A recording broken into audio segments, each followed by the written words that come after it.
Good day everyone. Today I'll be showing you practically how to hand reset gionee f100.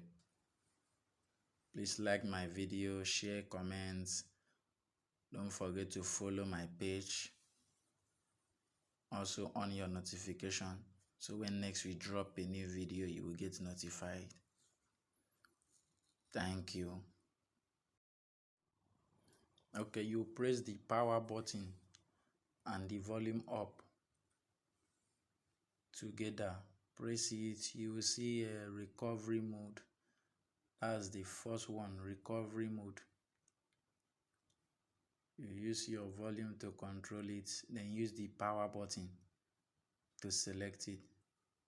And you wait. Okay.